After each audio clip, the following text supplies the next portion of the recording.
Thursday the 23rd of March 2023. First reading. Reading from the book of Exodus.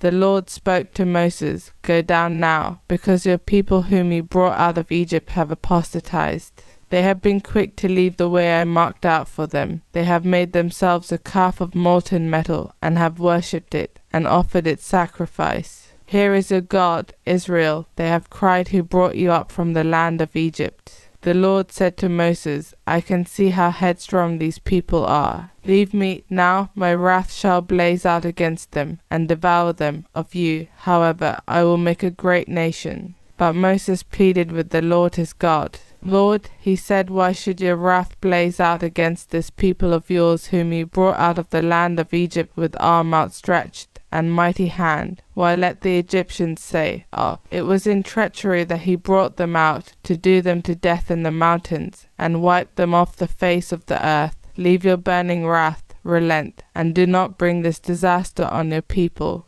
Remember Abraham, Isaac, and Jacob, your servants, to whom by your own self you swore, and made this promise, 'I will make your offspring as many as the stars of heaven, and all this land which I promised I will give to your descendants, and it shall be their heritage forever.' So the Lord relented, and did not bring on his people the disaster he had threatened.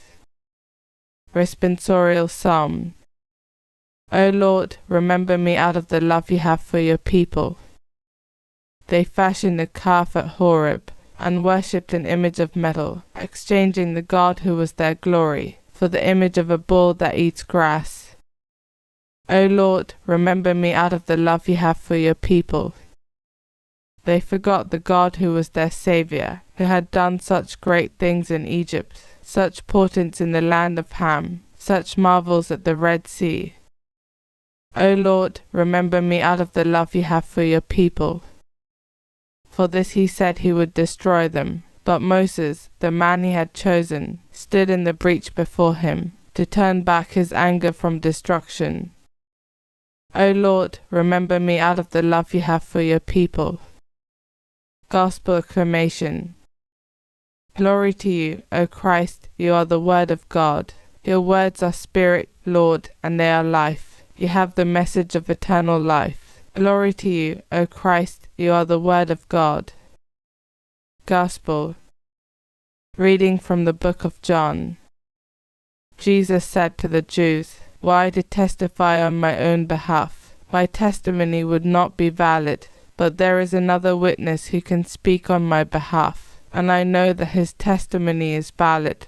He sent messengers to John, and he gave his testimony to the truth. Not that I depend on human testimony. No, it is for your salvation that I speak of this. John was a lamp, a light, and shining, and for a time we were content to enjoy the light that he gave. But my testimony is greater than John's. The works my Father has given me to carry out, these same works of mine testify that the Father has sent me. Besides, the Father who sent me bears witness to me himself.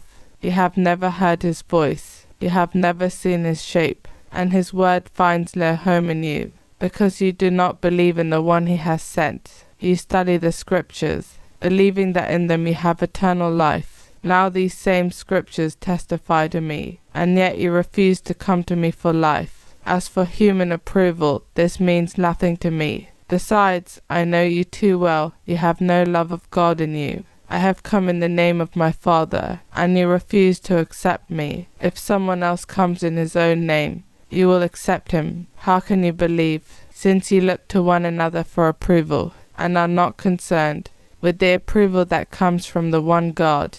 Do not imagine that I am going to accuse you before the Father. You place your hopes on Moses, and Moses will be your accuser. If you really believed him, you would believe me too, since it was I that he was writing about. But if you refuse to believe what he wrote, how can you believe what I say? Gospel of the Lord.